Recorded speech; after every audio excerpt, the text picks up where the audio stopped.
Hello dear students, आज हम chapter 5 करने वाले हैं, introduction to Euclid's geometry. Okay, ये क्लास 9th मैथ्स एनसीईआरटी से हम इसको कर रहे हैं। और इसमें देखिए, आज हम इसका इंट्रोडक्शन करेंगे। चैप्टर 5 आपका जो इंट्रोडक्शन ऑफ यूक्लिड्स ज्योमेट्री, तो इसमें कुछ बेसिक्स चीज़ें हैं जो आपको मालूम होनी चाहिए, क्योंकि एक्सरसाइज 5.1 में उसका यूज़ होगा। तो इसलिए मैं आपको कुछ ये सब, और ये आपको ज्योमेट्री के लिए, ज्योमेट्री में जो यूज़ होगा आगे चल के, या इस चैप्टर में आगे जो चैप्टर हैं ज्योमेट्री से रिलेटेड, तो उनमें भी ये चीज़ें यूज़ होंगी। तो आप लोग प्लीज़ इसको बहुत ध्यान से देखिएगा। और इससे पहले मैं चैप्टर 4 तक आपको कंप्लीट करा चुका हूँ, तो आज हम चैप्टर 5 करने वाले हैं। तो देखिए इसमें क्या है, ये जो यूक्लिड डेफिनेशन आज हम पढ़ेंगे। यूक्लिड डेफिनेशंस क्या हैं, एक्जम्स क्या हैं, एंड पोस्टुलेट क्या हैं। ओके, तो देखिए बहुत सबसे पहले जो आए थे यूक्लिड आए थे मैथमेटिशियन। ये ग्रीक मैथमेटिशियन थे। यूक्लिड जो थे ये आपके ग्रीक मैथमेटिशियन थे। मैथमेटिशियन कह सकते, तो ग्रीक मैथमेटिशियन थे ये। और ये आपके फर्स्ट मैथमेटिशियन ग्रीक, जिन्होंने जो है ज्योमेट्री से रिलेटेड कुछ चीज़ें दी थी और इसके बारे में बताया था। और उसके बाद देखिए इन्होंने जैसे इसमें जैसे ज्योमेट्री से रिलेटेड उन्होंने क्या बताया, तो ज्योमेट्री जो वर्ड लिया गया, एक्चुअली ज्योमेट्री वर्ड जो है आपका, जियो का मतलब है अर्थ, मेट्री मेजरमेंट से रिलेटेड है आपका ये मेजरमेंट। इसका मीनिंग है जियो का मीनिंग है अर्थ। देखिए मेज़रमेंट एक्चुअली अर्थ का, जैसे हम मेज़रमेंट जब हम करने के लिए लोग गए, तो यहाँ पे इनको बहुत सारी चीज़ें सामने आई, जैसे कि कहीं सरफेस जो था, कुछ सरफेसेस जो है कर्व शेप में थे, कहीं स्ट्रेट लाइन में थे, कहीं प्लेन थे। तो इस तरह की चीज़ आई डिफरेंट टाइप की। तो इन्होंने कुछ डेफिनेशन इनके बेसिस पे दी यूक्लिड ने। और यूक्लिड के बाद और भी मैथमेटिशियन आए, जैसे कि थेल्स और पाइथागोरस, और भी ये लोग आए। तो इन लोगों ने भी और बहुत सारी चीज़ें इन्होंने भी बताई, बट यूक्लिड ने पहले जो बताई हैं उनको मैं आज डिस्कस करेंगे, यही आपके सिलेबस में है। तो देखिए डेफिनेशंस इन्होंने कुछ दी, जैसे कि उन्होंने बोला a point is that which has no part. उन्होंने बोला कि अ पॉइंट, इन्होंने एक्चुअली यहाँ पे इन्होंने काफ़ी डेफिनेशन दी थी, अप्रॉक्स 23 डेफिनेशन दी थी। उसमें से 7 डेफिनेशंस को जो मेन डेफिनेशन थी उनको कंसीडर किया गया है और आपके सिलेबस में उनको लिया गया है। तो देखिए इन्होंने जो 7 मैं आज डिस्कस आपके सामने 7 डेफिनेशंस ही करूँगा, क्योंकि यही आपके इस चैप्टर से रिलेटेड है। तो a point is that which has no part.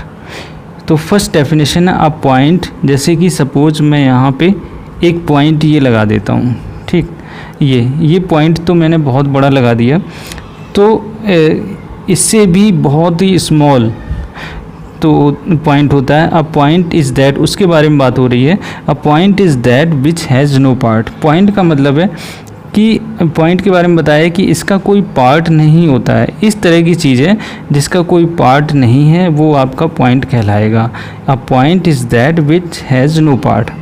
Second उन्होंने बोला है a line is breadthless length. जो लाइन होती है, अब अगर मैं लाइन ड्रॉ करूं, इस तरह से लाइन ड्रॉ करूं, तो इसमें तो ब्रेथ दिख रही है, आपको दिख रही है, लेकिन ये जो इससे भी कई, इसमें से ही कई को ब्रेक कर सकते हैं इनको, मतलब ये कई लाइनों से मिल के बनी हुई है, कहने का मतलब ये है। तो उनमें से एक लाइन को हम मान लीजिए ड्रॉ कर लेते हैं इस तरह से। मान लीजिए इससे भी बारीक एक लाइन होगी, इससे भी बारीक, तो उसी के बारे में बात कही गई।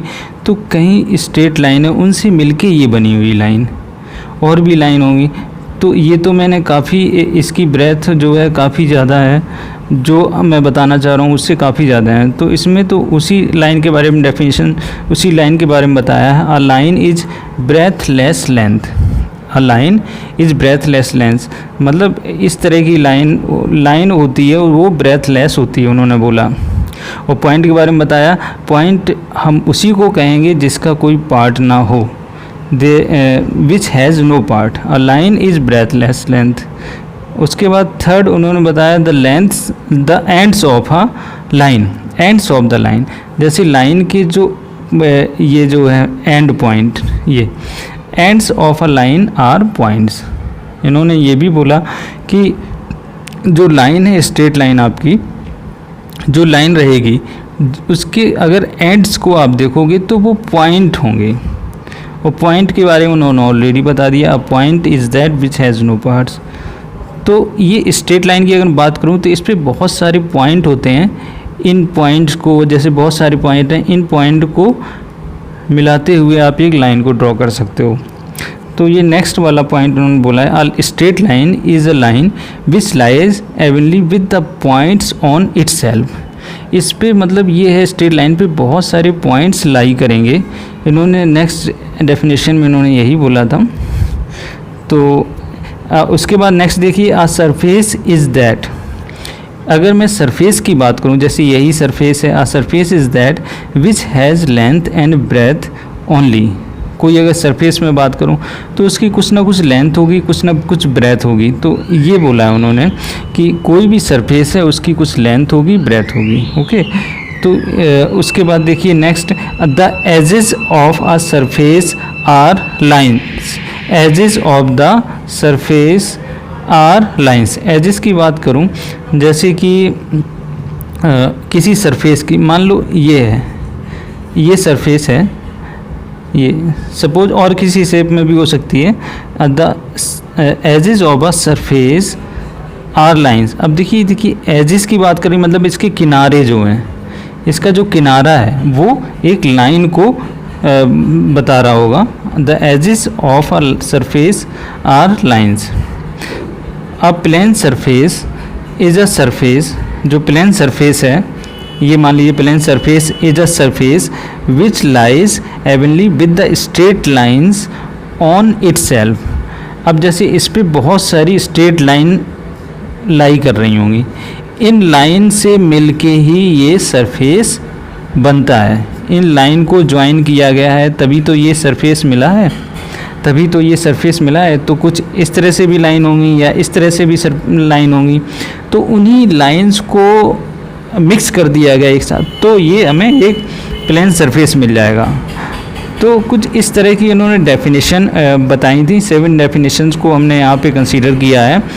तो देखिए, जब इन्होंने ये डेफिनेशन, जो और मैथमेटिशियन थे उनके सामने ये जब चीज़ें रखी इन डेफिनेशंस को, तो उन्होंने इनको एक्सेप्ट नहीं किया, इन डेफिनेशंस को एक्सेप्ट नहीं किया।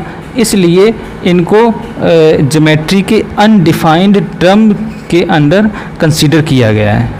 इनको जो है अनडिफाइंड टर्म्स कंसीडर कर लिया गया है, उसके अंदर ज्योमेट्री के ये इस उन मैथमेटिशियन ने यही बोला कि इनको जो है ये टोटली डिफाइंड नहीं है, इसलिए हम इनको अनडिफाइंड टर्म्स की कैटेगरी में, टर्म्स इन ज्योमेट्री,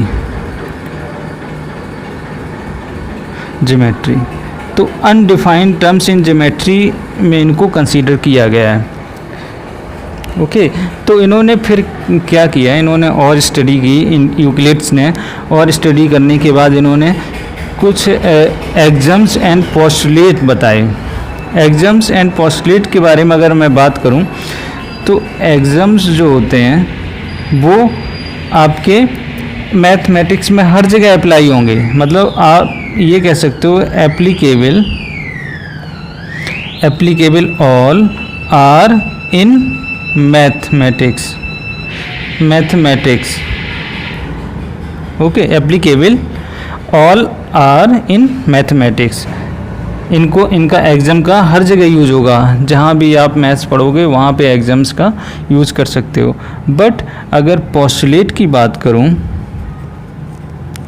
पोस्टुलेट की अगर मैं बात करूँ तो ये सिर्फ ज्योमेट्री में ही यूज होंगे, ज्योमेट्री में ही यूज होंगे। तो और एक चीज़ और, इनको जो है एग्ज़ाम और पोस्टुलेट को प्रूव नहीं किया जा सकता है, नॉट प्रूव्ड। ये जो चीज़ है वो है, बस ये है एग्ज़ाम एंड पोस्टुलेट जो है नॉट प्रूव्ड। तो ये आपको कुछ बेसिक्स टर्म्स दिए गए हैं, ये इसमें एग्ज़ाम और पोस्टुलेट में बताए गए हैं, जो आगे चल के मैथ्स में आपके लिए काफ़ी हेल्पफुल होंगे। तो इसलिए आज हम अब एग्ज़ाम्स की बात करते हैं। देखिए एग्ज़ाम्स की बात करें तो फर्स्ट एग्ज़ाम्स जो है यूक्लिड ने ये दिया था कि things which are equal, things, ध्यान से समझिएगा, things which are equal to the same thing are equal to one other. जैसे सपोज़ अगर मैं कोई बात, एक पासपोर्ट साइज़ की बात करूं, फ़ोटो की, सपोज आपकी मान लीजिए ये 1/2 ये मेज़रमेंट है, तो थिंग्स विच आर इक्वल। अब इसी तरह से मैं एक और पासपोर्ट साइज़ आपकी बात करूं उसकी, तो 1 और 2 ये 1/2 है मेज़रमेंट। तो कहने का मतलब ये दोनों चीज़ें देखिए, things which are equal to same things. अब मान लीजिए ये जो है इसके इक्वल है, तो ये आपस में इक्वल होंगी। कहने का मतलब आपको मैं इस तरह की बात करूं, चलिए एक और एग्जांपल दे दूं। मान लीजिए A is equal to B है और B is equal to C है, तो इन दोनों के कंक्लूजन से हम ये निकाल सकते हैं कि A is equal to C, A is equal to C। ये बेस्ट एग्जांपल होगा इस तरह का। तो ये आप ध्यान से देखिए, तो थिंग्स विच आर इक्वल, ये आपस में इक्वल हैं, ये आपस में इक्वल हैं, then they are equal to one another. हम ये भी कंक्लूजन यहाँ से लिख सकते हैं कि A is equal to B is equal to C, ये भी तो हो जाएगा। तो इसमें यही कहा गया, things which are equal to the same things are equal to one another. If equals, इसके बाद सेकेंड एग्जाम्स की बात करें तो if equals are added, if equals are added to equals the wholes are equal. जैसे suppose मैं बात करूँ 3 इक्वल टू 3 है, ठीक, अगर मैं यहाँ पे 2 ऐड कर देता हूँ, यहाँ भी 2, तो सबसे पहले बोला था if equals are added to equal, ये ऑलरेडी इक्वल में थे और इसमें मैंने इक्वल्स ऐड कर दिए, मतलब 2 इधर भी इधर भी, तो 5 इज इक्वल टू 5 हो जाएगा। तो यही बात इसमें कही गई, अगर हम इक्वल, दो चीज़ें इक्वल हैं आपस में और उसमें हम लेफ्ट हैंड साइड भी और राइट हैंड साइड भी दोनों तरफ इक्वल ही ऐड करते हैं, तो जो भी हमें वैल्यू मिलेगी वो इक्वल होगी। If equals are added to equals the wholes are equal. उसके बाद थर्ड एग्जाम्स की बात करें तो if equals are subtracted, if equals are subtracted from equals the remainders are equal. तो यहाँ भी कुछ इसी तरह से, मान लीजिए 4 है, 4 इक्वल टू 4 है, ओके। अगर मैं यहाँ पे 1 सब्ट्रैक्ट करता हूँ, यहाँ 1, तो 3 यहाँ भी हो जाएगा, यहाँ 3 हो जाएगा, 3 इज इक्वल टू 3, तो यहाँ पे इक्वल आ गए। ये ऑलरेडी पहले इक्वल थे, ठीक, इसमें से मैंने इक्वल ही सब्ट्रैक्ट कर दिए, उसके बाद जो होल वैल्यू आएगी, रिमाइंडर आएगा, वो भी इक्वल होगा। तो यही थर्ड इसमें बोला है, if equals are subtracted from equals the remainders are equal, okay. उसके बाद फोर्थ एग्जाम्स की बात करें तो फोर्थ में बोला है things which coincide with one another are equal to one other, ठीक।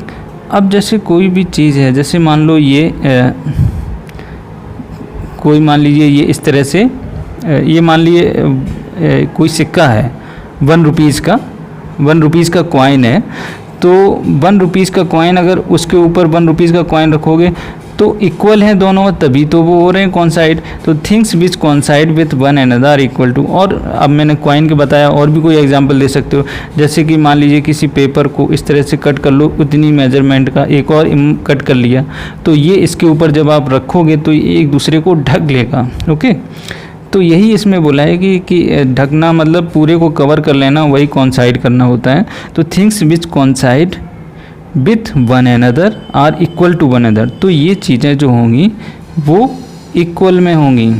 कहने का मतलब ये यही बोला इन्होंने फोर्थ में, the whole is greater than the part. अब इसमें ये बोला है द होल इज़ ग्रेटर।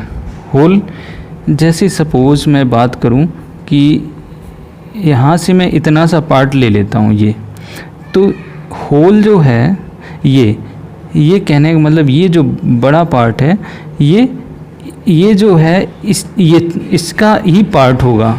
कहने का मतलब इस तरह से आप एक और एग्जांपल मैं देता हूँ। जैसे मान लीजिए मैं दिल्ली की बात करूँ, Delhi is the part of India, but ये नहीं कह सकते कि India is the part of Delhi. तो यहाँ पे भी वही इसी तरह से बात कर रहा हूँ। ये मान लीजिए x+1 है टोटल ये, ठीक, और ये 1 है, तो हम ये कह सकते हैं कि 1 is the part of x+1। Okay, तो ये जैसे मैंने आपको ये एग्जांपल दिया है, Delhi is the part of India but India is not a part of Delhi. तो यहीं का होल इज़ ग्रेटर। होल जो होगा, जो बड़ी वैल्यू है वो हमेशा बड़ी होगी और छोटी है वो उसका पार्ट होगा। उसी से अगर है किया गया, होल इज़ ग्रेटर होगा बड़ा then the part. Okay, next six exams की बात करें तो things which are double of the same things are equal to one another. Things जैसे मैं बात करूँ तो थिंग्स विच आर डबल, जैसे मान लीजिए x ये है, ठीक, थिंग्स विच आर डबल ये मान लीजिए डबल है of the same things x का और x का। ओके, इसी का double of same things are equal to one another. अब जैसे ये जो पार्ट है ये इन दोनों के इक्वल से ही मिलके बना है, अगर हम इनको ऐड करेंगे तो हमें ये वैल्यू मिल जाएगी, the things which are double of same things are equal to one another. आप इसके अलावा और भी अनदर एग्जांपल ले सकते हो, तो मैंने आपको समझाने के लिए बस ये बताया है। उसके बाद देखिए seventh, things which are half of the same things are equal to one another. Things which are half, अब मान लीजिए सपोज ये x/2 की बात करूँ और यहाँ पे x/2 की, थिंग्स विच आर हाफ, ये हाफ है, ये इक्वल है of the same things are equal to one and things which are half of the same things, मान लीजिए इसके हाफ हो गए तो ये दोनों इक्वल होंगे। ठीक है, इनको इसका अगर हाफ करते हैं तो जो हाफ पार्ट ये हमने किया और अदर जो आपका बचा हाफ पार्ट वो दोनों इक्वल होंगे। Things which are half of the same things are equal to one another. कुछ आप इसके अलावा और भी एग्जांपल ले सकते हो, दूसरा कोई जो आपको अच्छे से समझ में आ जाए, है ना। तो यहाँ पे देखिए हमने एग्जाम्स जो थे इसके वो हमने डिस्कस कर लिए हैं। इससे पहले हमने डेफिनेशन डिस्कस की हैं और आई होप आपको समझ में आ गया होगा। उसके बाद अगर आपको डाउट होता है तो आप कमेंट करके बता सकते हो। इसके बाद चलिए हम पोस्टुलेट की तरफ चलते हैं। देखिए यूक्लिड ने जो है 5 पोस्टुलेट बताए थे, ठीक, तो उनके बारे में अभी हम डिस्कस करने वाले हैं। तो देखिए इसमें जो है पोस्टुलेट की अगर हम बात, इससे पहले हम एग्जाम्स के बारे में डिस्कस कर चुके हैं। तो फर्स्ट पोस्टुलेट, देखिए पोस्टुलेट क्या होता है, इनका यूज़ जो होगा वो ज्योमेट्री में होगा, इनका यूज़ ज्योमेट्री में ही होगा। तो देखिए फर्स्ट पोस्टुलेट बोला गया है, और हाँ एक चीज़, इनको जो है प्रूव नहीं कर सकते। ये अब जैसे कि अगर मैं बात करूं 1 2 3 4 5 ये जो नंबर हैं इनको प्रूव तो नहीं किया जा सकता है ना। तो इस ABCD या कुछ इस तरह से ये लेटर जिनसे जो बेसिक चीज़ें हैं इनको प्रूव नहीं किया। इसी तरह से ये ज्योमेट्री कुछ बेसिक चीज़ें हैं, इनको प्रूव नहीं किया जा सकता है, जैसा है उसी तरह से हमें एक्सेप्ट करना पड़ेगा। ओके, तो देखिए 5 पोस्टुलेट की बात करें, straight line may be drawn from any one point two any other point. Okay, a point straight line may be drawn. ठीक है, स्ट्रेट लाइन की बात कर रहे हैं, मे बी, ध्यान से समझिएगा, अ straight line may be drawn from any one point two any other point, one point two any other point. इस तरह से हम स्ट्रेट लाइन को, तो हमें जनरली मालूम ये होता है कि किसी भी स्ट्रेट लाइन को ड्रॉ करने के लिए कम से कम आपको 2 पॉइंट्स मालूम होने चाहिए, तभी आप लाइन को ड्रॉ कर सकते हो, ठीक, स्ट्रेट लाइन को। ठीक, अगर हम सिंगल पॉइंट की बात करें तो सिंगल पॉइंट पे तो इनफाइनाइट स्ट्रेट लाइन, इस तरह से लाइन को ड्रॉ किया जा सकता है, इनफाइनाइट हो सकती हैं। लेकिन अगर 2 पॉइंट्स आपको दे दिए गए तो सिर्फ यूनिक लाइन, मतलब एक सिंगल लाइन ही हम ड्रॉ कर सकते हैं। तो इसमें यही बोला है, अ स्ट्रेट लाइन में be drawn from any one point. अब जैसे ये एक वन पॉइंट है और यहाँ पे मैं एक वन पॉइंट ले लेता हूँ, यहाँ से भी कई लाइन ड्रॉ कर सकते हैं। यहाँ से अगर मैं इन पॉइंट और इन पॉइंट को मिलाएं तो यहाँ इन दोनों पॉइंट से सिर्फ एक ही लाइन ड्रॉ कर सकते हैं। तो इसमें यही बोला था कि गिवन, तो इससे यही रीज़न निकल के आता है कि 2 distinct points there is a unique line that passes through them, मतलब इन 2 पॉइंट से आप एक ही लाइन को ड्रॉ कर सकते हैं। स्ट्रेट लाइन में be drawn from any one point two any other points. I hope आपको समझ में आ गया होगा, इसका यूज़ आगे भी होगा। देखिए, और सेकेंड की बात करें, a terminated line can be produced indefinitely. Terminated line जैसे सपोज मान लीजिए ये लाइन है, ठीक, ये लाइन ए बी है, ठीक, टर्मिनेटेड हो गया। और इसको हम टर्मिनेटेड का मतलब है कि यहीं एक ये लाइन है, इसको इतना ही कर लिख दिया गया, और मतलब ये लाइन सेगमेंट है, एक तरीके से आप ये समझिए कोई लाइन का लाइन सेगमेंट है, और इसको जो है हम प्रोड्यूस कर सकते हैं इनडेफिनेटली का मतलब आगे आप कितना भी आगे और इधर से भी दोनों तरफ से आप कर सकते हो, तो कितना भी आगे इसको प्रोड्यूस कर सकते हो, बढ़ा सकते हो इसको आगे। ओके, तो ये आपका सेकेंड पोस्टुलेट था। उसके बाद a circle can be drawn with any centre and any radius. किसी भी सर्कल को आप ड्रॉ कर सकते हो, can be drawn with any centre. जैसे सपोज में ये सेंटर है, हमें एक रेडियस मालूम है, सेंटर मालूम है, तो आप कोई भी सर्कल ड्रॉ कर सकते हो। तो ऑब्वियस सी बात है कि हमें कोई सर्कल ड्रॉ करने के लिए हमें एक रेडियस और सेंटर मालूम होना चाहिए। तो हम, अब मान लीजिए कि आपको 2 सेंटीमीटर की रेडियस दे रखी है, तो आप इस तरह से एक सर्कल ड्रॉ कर सकते हो। 3 सेंटीमीटर तो एक दूसरा सर्कल ड्रॉ कर सकते हो। तो रेडियस और पॉइंट मालूम होना चाहिए कहाँ से आपको ड्रॉ करना है, तो सर्कल आप ड्रॉ कर सकते हो। तो ये सिंपल से पोस्टुलेट हैं कुछ जो आपको मालूम होने चाहिए, जिनका यूज़ हम ज्योमेट्री में करेंगे। उसके बाद देखिए फोर्थ जो है, all right angles are equal to one another. ये भी आप लोग जानते होंगे। तो देखिए राइट एंगल की बात करूँ, राइट एंगल का मतलब 90 डिग्री। जैसे सपोज मैं अगर ये बात करूँ, ये जो है ए बी सी, ये 90 डिग्री है, ठीक। अब मैं यहाँ पे बात कर देता हूँ, एक ये भी 90 डिग्री है, बी क्यू आर।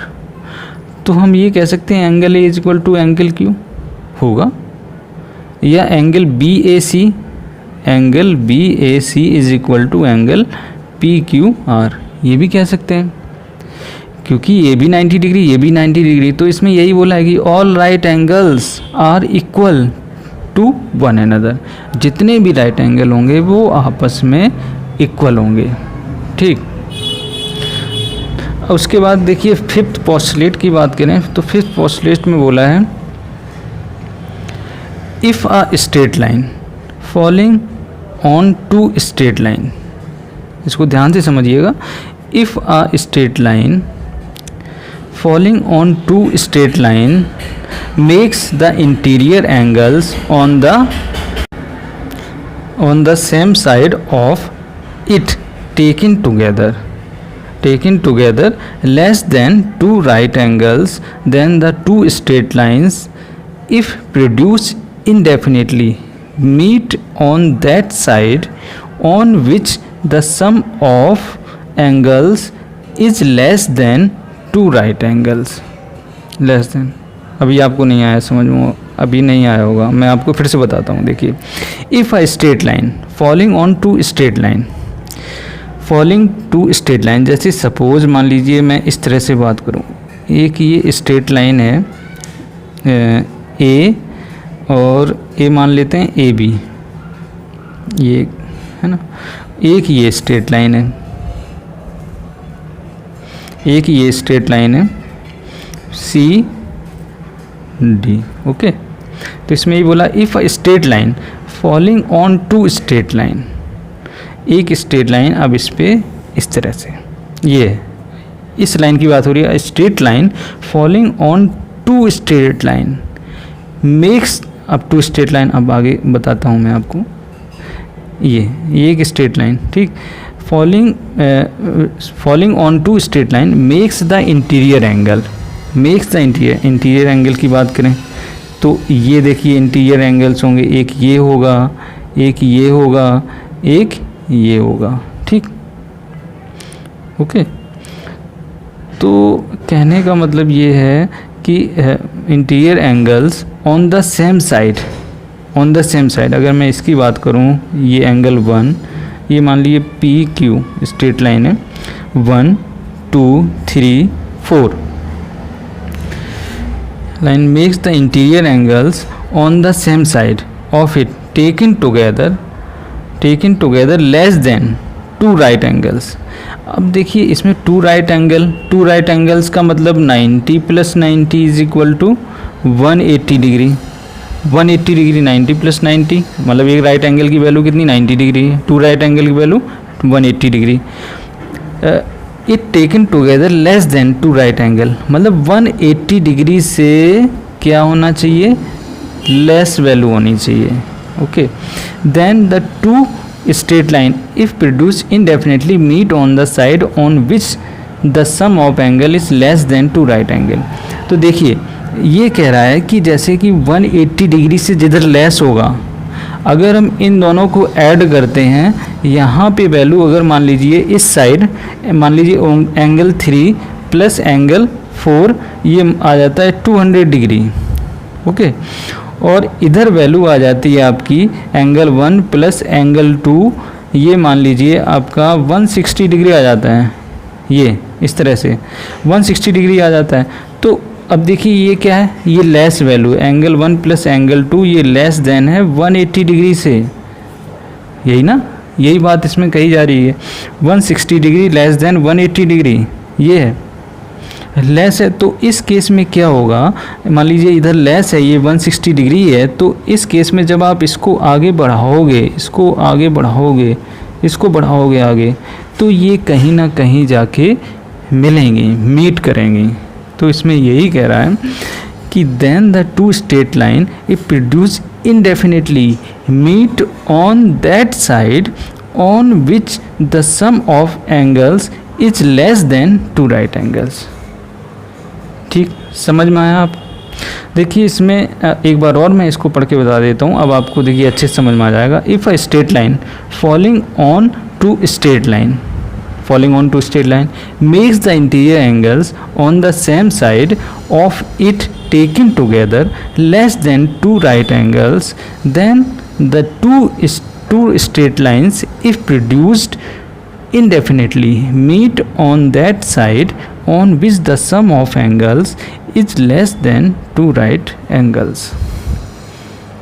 ठीक, तो आई होप आपको फिफ्थ पोस्टुलेट समझ में आ गया होगा. ये तो 4 आसान थे, ये आप लोग पहले भी जानते होंगे, लास्ट क्लासेस में भी पढ़ रखा होगा थोड़ा बहुत आपने, पॉइंट्स, लाइन, इन सब के बारे में, तो वहाँ पे भी एक जनरल इन्फॉर्मेशन आपको दे दी जाती है. फिफ्थ वाले को थोड़ा सा समझाना था तो मैंने इसको अच्छे से समझा दिया है. तो आई होप आपको ये चीज़ें समझ में आ गई होंगी, और अगर आपको कहीं भी कुछ भी डाउट होता है मतलब एग्ज़ाम्स में, पोस्टलेट में, या जो डेफिनेशन बताई हैं, इसके इंट्रोडक्शन में कहीं भी आपको डाउट होता है तो आप कमेंट करके आप बता सकते हो। इसके बाद चलिए हम एक्सरसाइज की तरफ चलते हैं, एक्सरसाइज 5.1 की तरफ।